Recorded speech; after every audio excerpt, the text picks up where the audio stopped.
Good morning and welcome to Recovery KickStarts. 5-minute or less videos meant to reconnect you with God and your Christianity and to kickstart your recovery for the day. Hey, I'm Pastor Chuck. Welcome. Got a good word from the Lord for you today. Today's episode is called Levels of Accountability. This past week, I had a friend of mine got released from jail. I've been minister to him through the Kentucky jail ministry, and he gets out, and they kick the can down to a residential or a facility, an assessment facility, and he goes there and he takes his drug and alcohol assessment, and they kick the can down to another people.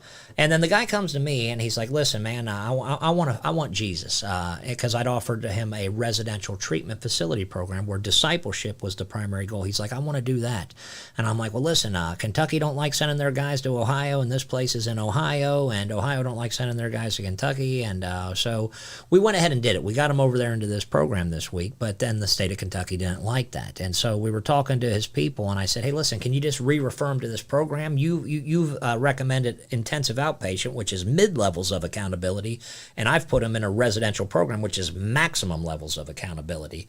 And they said, "No, well, sorry, they're not in our affiliates and this and that." I'm like, "Listen, this guy's homeless on this side of the river, and if he stays over here on this side, he's a dead man walking. And so you would rather have him relapse and die and stay in Kentucky than to go someplace that's actually going to help the guy?" Amen, somebody. And they said, "Well, it's not that." I'm like, "Yeah, but it is." And so with that got me to thinking about the levels of accountability. There are levels, there are degrees of accountability in recovery. And I made this chart a while ago, but I updated it after this situation. And I wanted to share it with you. Now, I'm going to give you some statistics and numbers here, like levels, like 50%, 75%. And I can't back that. This is just what I've observed, just a convict from Covington, that I've observed and that I would say. And so I want to show you this chart. Accountability is when there are rules, perimeters, decrees, and we are accountable for them, and there are repercussions when we don't follow them, right? And so when we present ourselves accountable to recovery, to Christianity, there's high levels, mid levels, low levels, zero levels, as you'll see here. And I just want to go down this real quick. Let's look at the high levels. High levels of accountability in recovery include checking into a residential program, going to jail, prison, a behavioral center, detox. If you also notice, there's a blank line there. The church, it should say the church on that. Church should be around a 90 to 100% recovery, high levels of accountability. But sadly, a lot of churches aren't operating on this kind of level. And then the ones that do, the people coming to it don't know how to make use of all the church's available resources. But I listed this as 90 to 100% because when you throw it in a cell and there ain't no drugs or alcohol, you're cured. Amen, somebody? But however, even in jails, people can still get drugs in there. So 90 to 100%. These are high levels of accountability. Residential program, that's where I put my friend this week. Then you got your mid levels of accountability. I'd say around 75 to 90%, but again, this isn't off a study or anything. This is just my observations. In this category, you got intensive outpatient programs, seeing a counselor. We need to find healing for our damaged emotions. Getting a mentor, someone who's been where you've been in life, but come out the other side. Sponsors are good. They can kind of help you tote the line. And I put ASAP recovery here above AA and NA, which you'll see on low levels here in a minute, because in AA and NA, the only desire for membership is a desire to quit drinking. But in our program, we have much higher levels of accountability. It's a fellowship of privilege. And if you're not toting the line, we'll ask you to leave until such a time as you're ready for this. Mid-levels, around 50 to 75%. The Vivitrol shot, that's good. Anti-alcohol pills, but you can still get around the Vivitrol shot. Classes are good, taking some classes. Sober living, that's good, but you guys know people are still getting high in them sober livings.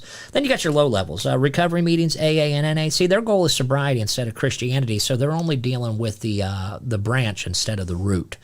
Accountability partners. Those are good. Having someone, "How you doing today? Just checking in." Those are good, but even then, you can be lying to them. Family and friends. Most of us aren't able to get our help through family and friends. We got to go outside. Self-help books. I do a lot of reading. That's good. And then if you'll notice, I also put another line here. Once again, the church, because this is where it usually is. Now, zero levels of accountability. Actually, negative zero. And I will pound this drum until my dying breath, friends. Medically assisted detox, Suboxone, the methadone clinic. You cannot give an addict and an alcoholic a narcotic in order to get them off another narcotic. I'll have people on that. "Well, I'm clean because they're not on their drug of choice." No, you just addiction swapped. You swap one thing for another. Can you pass a drug test? Well, no. Well, then you're not clean. Amen, somebody? And you still got that fog because if you were sober, that doesn't make any sense giving a narcotic to get off another narcotic.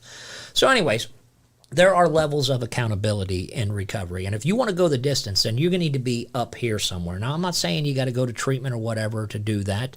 My buddy got set free before even going into treatment, but we just put that there to help. Getting sober is the easy part. Learning how to live without it and finding new interest and honorable values is the tough part. So with that, you can't just take a bunch of these and then stack them like, well, I'm going to go to AA meetings. I'm going to do the anti-vivitrol shot. And those things are good, and you should be doing that, but that doesn't, okay, well, 25% plus 50 equals 75. No, it doesn't work like that, friend. But, how accountable are you? And so I'd just like to encourage you on that this week. There are levels of accountability, and you got to have someone to look in the eye to give an account to. Somebody's got to get behind the veil. You should be doing a lot of this stuff, recovery, Christianity, the church. Make use of these resources. And so until I see you again, remain accountable. Remember, no matter who you are, where you've been, or how far gone you may be, you too can be recovered. We'll see you next time.